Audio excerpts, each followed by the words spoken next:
ਪਹਿਲਾਂ ਤਾਂ ਜ਼ਰਾ ਇੰਗਲੈਂਡ ਤੇ ਨਾਰਵੇ ਦੀ ਗੱਲ ਕਰਦੇ ਹਾਂ, ਹਾਲੈਂਡ ਦਾ ਜਿੱਦਾਂ ਅਸੀਂ ਗੱਲ ਵੀ ਕਰਦੇ ਹੋ ਵੈਸੇ ਆਫ ਸਕਰੀਨ ਬੜੇ ਫੈਨਸ ਮੌਜੂਦ ਨੇ, ਲੇਕਿਨ ਇੰਗਲੈਂਡ ਦੀ ਟੀਮ ਨੇ ਕੰਪਲੀਟ ਡੋਮੀਨੇਟ ਕੀਤਾ ਹੈ। ਖਾਸ ਤੌਰ ਤੇ ਅਸੀਂ ਜੂਡ ਬੈਲਿੰਗਮ ਦੀ ਗੱਲ ਕਰੀਏ, ਮੈਨੂੰ ਤਾਂ ਕਿਤੇ ਨਾ ਕਿਤੇ ਵਾਈਬਸ ਆ ਰਹੀ ਹੈ, ਹੋ ਸਕਦਾ ਹੈ ਕਿ ਇੰਗਲੈਂਡ ਇਹ ਕੱਪ ਜਿੱਤ ਜਾਏ।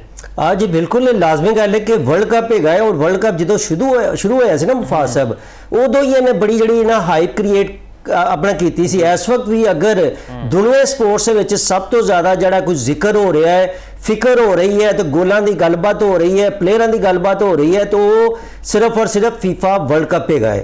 और जूं जूं तुहानूं पता है कि इस दफ़ा पहली दफ़ा 48 टीमां आईयां सी और उहदे बाद जिहड़ी उहदे बाद 32 टीमां, उहदे बाद नॉकआउट सिस्टम हो गए 16 टीमां, 16 के बाद 8 टीमां, हुण गेम आ गई है 4 टीमां ते। तो मैं कह रहा हां कि जूं जूं जिहड़े गए ने अपना मैचेस जिहड़े गए ने ना हुंदे जा रहे ने, टीमां जिहड़ियां दूसरियां ने बाहर हुंदियां जा रही हैगियां ने, ते जिहड़े शायकीन ने फुटबॉल लवर है ने उन्होंने भी दिल दियां धड़कनां बहुत तेज हो जांदियां ने। सारे नूं बड़ा इंतजार है सी क्वार्टर फाइनल जिंदे तुसीं जिक्र किया इंग्लैंड और नार्वे वाला, उहदे विच भी मेरा ख्याल है कि सब तो ज़्यादा जिहड़ा है ना, मेरा ख्याल है कि पूरे वर्ल्ड कप दे विच वैसे तो सारे ही प्लेयर स्टार है सी, लेकिन सब तो ज़्यादा जिहड़ा डिस्कस हो रहा सी वो अपना उन्हां दे विच मैसी तो हो ही रहे ने।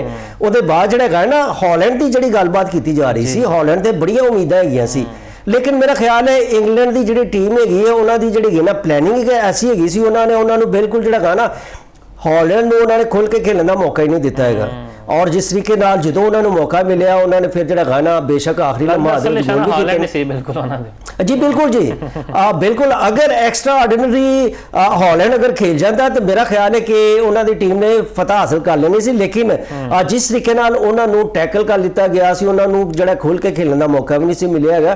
तो मेरा ख्याल है कि वो इंग्लैंड ने जिस तरीके नाल खेलिया है वो वाकई मुबारकबाद की मुस्तक हैगी है। और जिस तरह तुसीं जिक्र किया है, अगर असीं ये कहिए ना कि इस वक्त आलमी चैंपियन बनने वास्ते फेवरेट है तो गलत नहीं होएगा। वैसे तो चारों टीमां जिहड़ियां इस वक्त मौजूद है ने चारे ही फेवरेट है ने, चारे ही साबक आलमी चैंपियन रह चुकी है। और तुहानूं ये भी पता है कि 3 टीमां जिहड़ियां ने वो यूरोपी है, एक लातीनी अमरीका की जिहड़ी अर्जेंटीना की टीम है। तो मेरा ख्याल है कि इस वक्त जिहड़े गए ने ना इहो जिहड़ियां टीमां सी मैं समझना वा इहो टीमां डिजर्व करदियां सी सैमीफाइनल खेलने वास्ते। और तुहानूं दस्सां कि जिहड़े फीफा की जिहड़ी ताज़ा तरीन रैंकिंग हैगी है उहदे विच भी जिहड़ियां टॉप 4 ते एग्जिस्ट कर रही हैगियां ने। ये भी मेरा हाल पहली दफा होया है कि जिहड़ियां फीफा रैंकिंग दी टॉप दी टीमां हैगियां ने सैमीफाइनल च पहुंचण च कामयाब होईयां ने। हुण हालांकि पाकिस्तान दे विच फुटबॉल का कोई फ्यूचर को नहीं है, लेकिन इत्थों के जिहड़े साडे नौजवान ने ना 65% जिहड़े नौजवान ने वो इन्ने जोश शौक दे नाल मैच देख रहे हैं। तो इस तो तुहानूं पता है कि मैट्रिक दे ने इंटर दे पेपर वगैरह भी हो रहे सी, बच्चे अपनी एजुकेशन भी हासिल कर रहे सी, नाले मैच भी जरूर देख रहे सी। अच्छा मैं थोड़ा जिहा जिक्र करांगा, इस तो पहले जो मैच हुंदे ने ना सारे खाली मैच देख रहे ना कोई वड्डी गल नहीं हुंदी, लेकिन मुफाज साहब बच्चे अपने जज्बात का इजहार करते हैं। मैनू अच्छी तरह याद है पुर्तगाल की टीम जो आउट हुई बड़े बच्चे घर बह के रोए जी बिल्कुल जी। मैं तो देखा बच्चे छड़ के बड़े भी जड़े गए ना वो भी उन्होंने अफसुरदा देखा गया, रोंदे देखा गया है। एक मैं समझना वा कि जो फुटबॉल का क्रेज है पूरी दुनिया के बढ़ चढ़ के अपना बोलता पिया है। और इहदी यही वजह हैगी है कि ना सिर्फ जो फुटबॉल है दुनिया की सब तो बड़ी गेम है, सब तो ज़्यादा लाइक भी की जाती है। और मैं तुहानूं ये भी दस दियां कि कल जो है ना फीफा के जोड़े सदर है ने उन्होंने बाकायदा किया है कि अगली दफ़ा एक्सपेरीमेंट असीं कीता सी 48 टीमां करने वाला बड़ा कामयाब होया है। होर भी मुकाबले की फजा और ज़्यादा से ज़्यादा जोड़े गए ने जो फीफा के मुमालिक ने उन्होंने असीं तादाद चाहते कि वह भी हिस्सा लैन। इसलिए अगली दफ़ा असीं सोच रहे हैं कि वर्ल्ड कप 2030 होएगा उहदे टीमां की तादाद 64 कर दी जाएगी। तो मेरा ख्याल है अगर ये हो जाता तो ये भी अच्छी चीज़ हैगी है। ਅਸੀਂ ਤਾਂ ਫਿਰ ਵੀ 64 ਵਿੱਚ ਸ਼ਾਮਿਲ ਨਹੀਂ ਹੁੰਦੇ ਮਿਆਂ ਸਾਹਿਬ, ਅਸੀਂ ਤਾਂ ਸਰ ਜੀ 98 ਵਿੱਚ ਮੌਜੂਦ ਹੈ। ਸਾਡਾ ਕੋਈ ਚਾਂਸ ਨਹੀਂ ਹੈਗਾ, ਸਾਡਾ ਕੋਈ ਚਾਂਸ ਨਹੀਂ ਹੈਗਾ। ਤੇ ਅਸੀਂ ਪਹਿਲੇ ਸੈਮੀਫਾਈਨਲ ਦੀ ਗੱਲ ਕਰੀਏ ਫਰਾਂਸ ਤੇ ਸਪੇਨ ਦੀ। ਫਰਾਂਸ ਦੀ ਟੀਮ ਤੇ ਵੈਸੇ ਹੀ ਫੜੀ ਨਹੀਂ ਜਾ ਰਹੀ ਥਰੂ ਆਊਟ ਦਾ ਇਵੈਂਟ। ਹਰ ਬੰਦਾ ਕਹਿ ਰਿਹਾ ਕਿ ਜੀ 2022 ਦੇ ਜਿਹੜਾ ਵਰਲਡ ਕੱਪ ਫਾਈਨਲ ਸੀਗਾ ਅਰਜਨਟਾਈਨਾ ਨੇ ਇਹਨਾਂ ਨੂੰ ਸ਼ਿਕਸਤ ਦਿੱਤੀ, ਲੇਕਿਨ ਹੁਣ ਇਹ ਲੋਕ ਆਪਣਾ ਬਦਲਾ ਲੈਣਗੇ। ਜਿਵੇਂ ਅੰਬਾਪੇ ਹੁਣ ਕਿਹਾ ਜਾ ਰਿਹਾ ਬੜੇ ਵੱਡੇ ਫੁੱਟਬਾਲਰ ਬਣਨ ਲੱਗੇ, ਮੈਸੀ ਤੇ ਰੋਨਾਲਡੋ ਤੋਂ ਬਾਅਦ ਅੰਬਾਪੇ ਹਾਲੈਂਡ ਜਿਹੜੇ ਬੜੇ ਅੱਛੇ ਖਿਲਾੜੀ ਨੇ। ਤੁਹਾਨੂੰ ਲੱਗਦਾ ਹੈ ਕਿ ਸਪੇਨ ਦੀ ਟੀਮ ਵਾਸਤੇ ਕੋਈ ਮੁਸ਼ਕਿਲਾਤ ਪੈਦਾ ਹੋ ਸਕਦੀਆਂ? ਤੁਸੀਂ ਇਹ ਦੇਖੋ, ਸਭ ਤੋਂ ਵੱਡੀ ਗੱਲ ਹੈ ਕਿ ਚੂੰਕਿ ਪਹਿਲਾ ਸੈਮੀਫਾਈਨਲ ਹੈ ਔਰ ਮਜ਼ੇ ਵਾਲੀ ਗੱਲ ਹੈ ਕਿ ਜਿਹੜਾ ਪਹਿਲਾ ਹੀ ਸੈਮੀਫਾਈਨਲ ਦੋ ਵੱਡੀਆਂ ਟੀਮਾਂ ਦੇ ਨਾਲ ਜਿਹੜਾ ਗਾਣਾ ਪੈ ਗਿਆ ਹੈਗਾ। ਮੈਂ ਵੀ ਬਲਕਿ ਜਿਹੜਾ ਹੈਗਾ ਨਾ, ਮੈਂ ਹੁਣ ਜਦੋਂ ਘਰੋਂ ਨਿਕਲ ਰਿਹਾ ਸੀ ਤਾਂ ਫਿਰ ਬੱਚਿਆਂ ਦੇ ਨਾਲ ਉਹ ਬਹਿਸ ਬੂਸ ਸ਼ੁਰੂ ਹੋ ਗਈ। ਉਹ ਕਹਿੰਦੇ ਜੀ ਸਾਡੀ ਟੀਮ ਜਿਹੜੀ ਗਈ ਹੈ ਨਾ ਫੇਵਰਟ ਹੈਗੀ ਹੈ ਫਰਾਂਸ ਹੀ ਜਿੱਤੇਗਾ, ਕਿਉਂਕਿ ਐਮਬਾਪੇ ਜੈਸਾ ਇੱਕ ਵੱਡਾ ਪਲੇਅਰ ਉਹਦੇ ਵਿੱਚ ਮੌਜੂਦ ਹੈਗਾ ਔਰ ਸਾਡਾ ਵੀ ਵੈਸਾ ਵੀ ਹੁਣ ਫੇਵਰਟ ਜਿਹੜਾ ਹੈਗਾ ਨਾ, ਰੋਨਾਲਡੋ ਦੇ ਬਾਅਦ ਅਗਰ ਕੋਈ ਫੇਵਰਟ ਹੈਗਾ ਤੇ ਇਹੀ ਪਲੇਅਰ ਹੈਗਾ। ਤੇ ਲੇਕਿਨ ਸਪੇਨ ਨੂੰ ਵੀ ਤੁਸੀਂ ਕਦੀ ਵੀ ਲਾਈਟਲੀ ਨਹੀਂ ਲੈ ਸਕਦੇ। ਹਾਲੇ ਤੱਕ ਜਿੰਨੇ ਮੈਚ ਹੋਏ ਨੇ ਤੁਸੀਂ ਦੇਖੋ ਉਹਨਾਂ ਦਾ ਜਿਹੜਾ ਡਿਫੈਂਸ ਹੈਗਾ ਇੰਨਾ ਤਗੜਾ ਹੈਗਾ ਕਿ ਸਿਰਫ ਔਰ ਸਿਰਫ ਇੱਕ ਗੋਲ ਹੋਇਆ, ਸਿਰਫ ਇੱਕ ਗੋਲ।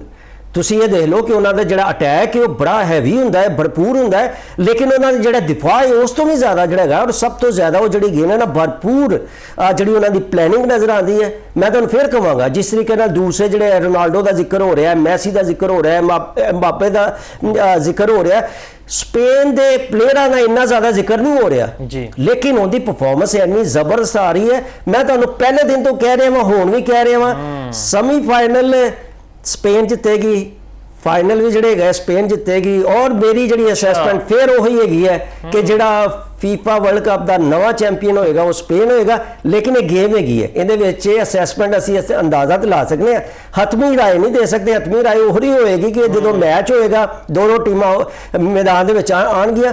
ਅੱਛਾ, ਵੈਸੇ ਮੈਂ ਥੋੜਾ ਜਿਹਾ ਮੁਫਾਸਲ ਹੋਰ ਦੱਸ ਦਿਆਂ, ਇਹ ਜਿਹੜੇ ਹੁਣ ਅਗਲੇ ਜਿਹੜੇ ਮੈਚਸ ਹੈਗੇ ਨੇ ਨਾ, ਹਾਲਾਂਕਿ ਪਿਛਲੇ ਵੀ ਮੈਚਸ, ਲੇਕਿਨ ਹੁਣ ਜਿਹੜੇ ਮੈਚਸ ਨੇ ਪਲੇਅਰਾਂ ਨਾਲੋਂ ਜ਼ਿਆਦਾ ਜਿਹੜੇ ਹੈਗੇ ਨੇ ਨਾ ਬਾਹਰ ਬੈਠਾ ਜਿਹੜਾ ਕੋਚਿੰਗ ਸਟਾਫ ਹੈਗਾ ਨਾ, ਉਹਨਾਂ ਦੀ ਅਜ਼ਮਾਇਸ਼ ਦਾ ਵੱਡਾ ਇਮਤਿਹਾਨ ਹੈਗਾ ਕਿ ਉਹ ਆਪਣੇ ਮੁੰਡਿਆਂ ਨੂੰ ਕਿਸ ਤਰੀਕੇ ਨਾਲ ਲੜਵਾਉਂਦੇ ਨੇ, ਉਹਨਾਂ ਦੀ ਪਲੈਨਿੰਗ ਕੀ ਹੁੰਦੀ ਹੈ ਔਰ ਕਿਹੜਾ ਜਿਹੜੇ ਹੈਗੇ ਨੇ ਪਲੇਅਰਾਂ ਨੂੰ ਇਨ ਆਊਟ ਕਰਦੇ ਹੈਗੇ ਨੇ। ਤੇ ਮੇਰਾ ਖਿਆਲ ਹੈ ਕਿ ਇਹ ਵੀ ਜਿਹੜੀ ਗੇਮ ਹੈ ਨਾ ਚੀਜ਼ਾਂ ਬੜੀਆਂ ਮੈਟਰ ਕਰਦੀਆਂ ਨੇ। ਹਾਲੇ ਤੱਕ ਮੈਂ ਫਿਰ ਤੁਹਾਨੂੰ ਕਹਿ ਰਿਹਾ ਹਾਂ ਕਿ ਉਹਨਾਂ ਦਾ ਚੂੰਕਿ ਦਿਫਾਅ ਬਹੁਤ ਹੀ ਜ਼ਿਆਦਾ ਮਜ਼ਬੂਤ ਹੈ ਸਪੇਨ ਦਾ, ਲੇਕਿਨ ਫਰਾਂਸ ਦਾ ਵੀ ਨਹੀਂ, ਫਰਾਂਸ ਦੇ ਖਿਲਾਫ ਵੀ ਸਿਰਫ 2 ਗੋਲ ਹੋਏ ਨੇ। ਤੇ ਮੇਰਾ ਖਿਆਲ ਹੈ ਬੜਾ ਵੱਡਾ ਮੈਚ ਹੋਣ ਜਾ ਰਿਹਾ ਹੈਗਾ। ਤੇ ਠੀਕ ਹੈ, ਸਾਡੀ ਜਿਹੜੀ ਗੇਮ ਹੈ ਨਾ, ਜਿਹੜੀ ਉਮੀਦਾਂ ਦੇ ਮਹਿਵਰ ਨੇ ਜਿਹੜੇ ਪਾਕਿਸਤਾਨੀਆਂ ਦੇ ਹੈਗੇ ਨੇ, ਉਹ ਤਾਂ ਵੈਸੇ ਉਹਨਾਂ ਦੇ ਜਿਹੜੇ ਦਿਲ ਜਿਹੜੇ ਧੜਕਦੇ ਨੇ ਫਰਾਂਸ ਦੇ ਨਾਲ ਹੀ ਧੜਕਦੇ ਨੇ। ਲੇਕਿਨ ਦੇਖਦੇ ਆ ਕਿ ਬਾਦਲ ਜਿਹੜਾ ਨਤੀਜਾ ਕੀ ਨਿਕਲਦਾ ਹੈਗਾ। ਮੀਆਂ ਸਾਹਿਬ ਨੇ ਪੇਸ਼ਗੋਈ ਕਰਤੀ ਹੈ ਜੀ, ਅਸੀਂ ਕੈਮਰੇ ਦੇ ਰਿਕਾਰਡਿੰਗ ਵਿੱਚ ਵੀ ਸੇਵ ਕਰ ਲਈ। ਹੁਣ ਵੇਖਦੇ ਆ ਮੈਚ ਦੇ ਬਾਅਦ ਕੀ ਬਣਦਾ ਹੈ। ਕੋੜਾ ਤੈ ਕੋੜੇ ਦਾ ਮੈਦਾਨ ਔਨ ਦਾ ਡੇ, ਜਿਹੜਾ ਟੀਮ ਅੱਛੀ ਖੇਡ ਲੇਗੀ ਉਹ ਲਾਜ਼ਮੀ ਗੱਲ ਹੈ ਜਿੱਤੇਗੀ।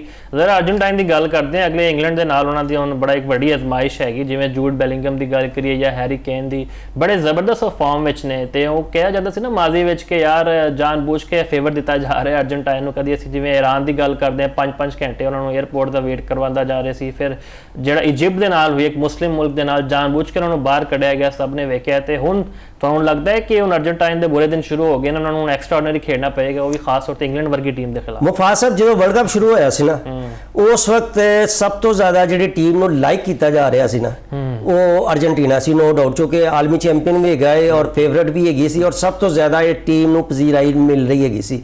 ਔਰ ਇਹਦੇ ਨਾਲੋਂ ਵੀ ਪੂਰੀ ਟੀਮ ਦੇ ਨਾਲੋਂ ਵੀ ਜ਼ਿਆਦਾ ਜਿਹੜਾ ਮੈਸੀ ਦਾ ਜ਼ਿਕਰ ਹੋ ਰਿਹਾ ਸੀ, ਬੱਲੇ ਬੱਲੇ ਵਾਹ ਵਾਹ ਹੋ ਰਹੀ ਸੀ। ਲੇਕਿਨ ਮਿਸਰ ਦੇ ਖਿਲਾਫ ਜਿਹੜਾ ਮੈਚ ਹੋਇਆ ਉਹਦੇ ਵਿੱਚ ਗੈਰ ਮੁਤਨਾਜ਼ਾ ਕੁਝ ਐਸੇ ਫੈਸਲੇ ਵੀ ਕੀਤੇ ਗਏ ਜਿੰਦੀ ਵਜ੍ਹਾ ਦੇ ਨਾਲ ਜਿਹੜਾ ਗਏ ਨੇ ਇਸ ਵਕਤ ਜਿਹੜੇ ਗਏ ਨੇ ਫੁੱਟਬਾਲ ਜਿਹੜੇ ਸ਼ਾਇਕੀਨ ਹੈਗੇ ਨੇ ਉਹ ਕਾਫੀ ਨਾਰਾਜ਼ਗੀ ਦਾ ਇਜ਼ਹਾਰ ਕਰ ਰਹੇ ਹੈਗੇ ਨੇ। ਉਹ ਬਈ ਫੁੱਟਬਾਲ ਹੈਗਾ, ਫੁੱਟਬਾਲ ਦੇ ਵਿੱਚ ਗੇਮ ਹੈ, ਗੇਮ ਦੇ ਵਿੱਚ ਜਿਹੜੀ ਟੀਮ ਬਿਹਤਰ ਖੇਲਦੀ ਉਹਨੂੰ ਜਿੱਤਣਾ ਚਾਹੀਦਾ। ਇਹ ਨਹੀਂ ਹੈਗਾ ਕਿ ਪਸੰਦ ਨਾ ਪਸੰਦ ਦੀ ਵਜ੍ਹਾ ਦੇ ਨਾਲ ਫੈਸਲੇ ਕੀਤੇ ਜਾਣ। ਸਰ ਸਾਡੇ ਨਾਲ ਅੱਜ ਕੱਲ੍ਹ ਜਿਸ ਤਰੀਕੇ ਨਾਲ ਕੈਮਰੇ ਨੇ, ਸੋਸ਼ਲ ਮੀਡੀਆ ਬਹੁਤ ਜ਼ਿਆਦਾ ਤੇਜ਼ ਨੇ, ਇੱਕ ਲਮਹੇ ਦੀ ਜਿਹੜੀ ਹੈ ਨਾ ਫੁਟੇਜ ਆ ਰਹੀ ਹੁੰਦੀ ਹੈ, ਸਭ ਨੂੰ ਨਜ਼ਰ ਆ ਰਿਹਾ ਸੀ ਕਿ ਫੈਸਲੇ ਕਿੰਦੇ ਹੱਕ 'ਚ ਜਾ ਰਹੇ ਨੇ, ਕਿੰਦੇ ਖਿਲਾਫ ਜਾ ਰਹੇ ਹੈਗੇ ਨੇ। ਔਰ ਉਹਦੇ ਬਾਅਦ ਮੈਸੀ ਦੀ ਜਿਹੜੀ ਬਾਡੀ ਲੈਂਗੁਏਜ ਦੱਸ ਰਹੀ ਹੈ ਉਹ ਬਹੁਤ ਜ਼ਿਆਦਾ ਪ੍ਰਾਊਡਲੀ ਆਪਣੇ ਆਪ ਨੂੰ ਬਹੁਤ ਫੀਲ ਕਰ ਰਿਹਾ ਔਰ ਆਪਣੇ ਆਪ ਨੂੰ ਆਲਾ ਅਰਫਾ ਸਮਝ ਰਿਹਾ ਹੈਗਾ। ਉਹਦੀ ਵਜ੍ਹਾ ਨਾਲ ਵੀ ਜਿਹੜੇ ਹੈਗੇ ਨੇ ਨਾ, ਜਿਹੜੇ ਫੁੱਟਬਾਲ ਸ਼ਾਇਕੀਨ ਹੈਗੇ ਨੇ ਉਹਨਾਂ ਦੇ ਨਾਲ ਔਰ ਉਹਨਾਂ ਦੇ ਜਿਹੜੇ ਪਰਸਤਾਰ ਨੇ ਉਹ ਵੀ ਖਫਾ ਨਜ਼ਰ ਆਉਂਦੇ ਨੇ। ਮੈਰਿਟ ਦੇ ਅਗਰ ਹੋ ਜਾਂਦਾ ਤੇ ਮੇਰਾ ਖਿਆਲ ਹੈ ਕਿ ਜਿਹੜਾ ਗਏ ਨਾ ਬੇਸ਼ੱਕ ਮਿਸਰ ਜਿੱਤ ਜਾਂਦਾ, ਅਰਜਨਟੀਨਾ ਜਿੱਤ ਜਾਂਦਾ, ਲੇਕਿਨ ਜਿਸ ਤਰੀਕੇ ਨਾਲ ਮੈਂ ਸਮਝਦਾ ਹਾਂ ਕਿ ਮੈਚ ਜਿਤਵਾਇਆ ਗਿਆ ਕਿਸੇ ਟੀਮ ਨੂੰ ਤੇ ਕਿਸੇ ਟੀਮ ਨੂੰ ਹਰਵਾਇਆ ਗਿਆ, ਇੱਕ ਜਿਹੜੀ ਕਿ ਨਾ ਬੜੀ ਵੱਡੀ ਡਿਬੇਟ ਹੈਗੀ ਹੈ। ਲੇਕਿਨ ਹੁਣ ਚੂੰਕਿ ਅਰਜਨਟੀਨਾ ਆਪਣਾ ਆ ਚੁੱਕੀ ਹੈ, ਆਪਣਾ ਸੈਮੀਫਾਈਨਲ ਦੇ ਵਿੱਚ ਵੀ ਆ ਚੁੱਕੀ ਹੈ ਔਰ ਬੜਾ ਹੀ ਜ਼ਬਰਦਸਤ, ਜਿਸ ਤਰ੍ਹਾਂ ਅਸੀਂ ਪਹਿਲੇ ਵੀ ਜ਼ਿਕਰ ਕੀਤਾ ਹੈ, ਇਹਨਾਂ ਦਾ ਇੰਗਲੈਂਡ ਦੇ ਨਾਲ ਮੈਚ ਹੋਣ ਜਾ ਰਿਹਾ। ਇੰਗਲੈਂਡ ਵੀ ਜਿਹੜੀ ਹੈਗੀ ਹੈ ਨਾ ਸਾਬਕ ਚੈਂਪੀਅਨ ਹੈ ਔਰ ਇਸ ਵਕਤ ਮੌਜੂਦਾ ਚੈਂਪੀਅਨ ਜਿਹੜੀ ਹੈਗੀ ਹੈ ਅਰਜਨਟੀਨਾ ਹੈਗਾ। ਜਿਸ ਤਰ੍ਹਾਂ ਅਸੀਂ ਪਹਿਲੇ ਸੈਮੀਫਾਈਨਲ ਦਾ ਵੀ ਜ਼ਿਕਰ ਕੀਤਾ ਹੈ, 15 ਨੂੰ ਉਹ ਆਪਣਾ ਹੈਗਾ, 16 ਨੂੰ ਇਹ ਮੈਚ ਹੋਣਾ ਹੈ। ਤੇ ਮੇਰਾ ਖਿਆਲ ਹੈ ਕਿ ਇਹ ਵੱਡਾ ਮੈਚ ਇਹ ਵੀ ਹੋਣ ਜਾ ਰਿਹਾ ਹੈਗਾ। ਮੇਰਾ ਖਿਆਲ ਹੈ ਕਿ ਜਿਸ ਤਰੀਕੇ ਨਾਲ ਇੰਗਲੈਂਡ ਨੇ ਆਪਣਾ ਕੁਆਟਰ ਫਾਈਨਲ ਜਿੱਤਿਆ ਹੈਗਾ, ਉਹ ਮੈਨੂੰ ਲੱਗ ਰਿਹਾ ਕਿ ਕਿਸੇ ਸੂਰਤ ਵੀ ਉਹ ਮੈਚ ਹਾਰਨ ਦੇ ਮੂਡ ਦੇ ਵਿੱਚ ਨਹੀਂ ਹੈਗੀ, ਆਪਣੀ ਪੂਰੀ ਤਵਾਨਾਈ ਦੇ ਨਾਲ ਆਏਗੀ। ਔਰ ਜਿਸ ਤਰੀਕੇ ਨਾਲ ਉਹਨਾਂ ਦੇ ਜਿਹੜੇ ਖਿਲਾੜੀ ਨੇ, ਉਹਨਾਂ ਦੇ ਜਿਹੜੇ ਕੋਚਿਸ ਨੇ ਪਲੈਨਿੰਗ ਨਾਲ ਚੱਲਦੇ ਪਏ ਗਏ ਨੇ, ਅਗਰ ਮੈਚ ਹੁੰਦਾ ਹੈ ਸੈਮੀਫਾਈਨਲ ਜਿਹੜਾ ਗਏ, ਤਾਂ ਮੇਰਾ ਖਿਆਲ ਹੈ ਕਿ ਲੋਲੀਪੌਪ ਨਹੀਂ ਹੋਏਗਾ ਕਿ ਅਰਜਨਟੀਨਾ ਐਵੇਂ ਜਿਹੜਾ ਹੈਗਾ ਨਾ ਜਿੱਤ ਜਾਏਗਾ। ਨਹੀਂ, ਵੱਡਾ ਮੈਚ ਹੋਏਗਾ ਸਾਹਿਬ, ਵੱਡਾ ਮੈਚ ਹੋਏਗਾ ਔਰ ਮੈਚ ਦੇ ਦੌਰਾਨ ਕੁਝ ਵੀ ਹੋ ਸਕਦਾ ਹੈਗਾ। ਬਿਲਕੁਲ। ਤਾਂ ਮੈਂ ਸਮਝਦਾ ਹਾਂ ਕਿ ਜਿਹੜੇ ਫੁੱਟਬਾਲ ਫੀਫਾ ਵਰਲਡ ਕੱਪ ਦਾ ਜਿਹੜਾ ਹੈਗਾ ਨਾ ਵੱਡੇ ਮੈਚਾਂ ਦੇ ਵਿੱਚ ਇਹ ਵੀ ਇੱਕ ਵੱਡਾ ਮੈਚ ਹੋਏਗਾ, ਜਿੰਦਾ ਸਭ ਨੂੰ ਇੰਤਜ਼ਾਰ ਹੈ ਜੀ। ਵੇਖਦੇ ਹਾਂ ਮੈਸੀ ਕੀ ਕਰਦੇ ਨੇ। ਨੋ ਡਾਊਟ ਬੜੇ ਵੱਡੇ ਉਹ ਖਿਲਾੜੀ ਨੇ, ਲੇਕਿਨ ਜਿਸ ਤਰ੍ਹਾਂ ਦੀ ਚੀਜ਼ਾਂ ਹੋਈਆਂ ਨੇ ਖਾਸ ਤੌਰ ਤੇ ਇਜਿਪਟ ਦੇ ਖਿਲਾਫ, ਉਹਨਾਂ ਦੀ ਜਿਹੜੀ ਇੱਕ ਮਕਬੂਲੀਅਤ ਹੈ ਨਾ ਉਹ ਘਟਦੀ ਸਾਨੂੰ ਨਜ਼ਰ ਆ ਰਹੀ ਹੈ। ਬਹਿਰਹਾਲ ਜੀ ਗੁੱਡ ਲੱਕ ਕਹਿੰਦੇ ਦੋਵਾਂ ਟੀਮਾਂ ਨੂੰ। ਜ਼ਰਾ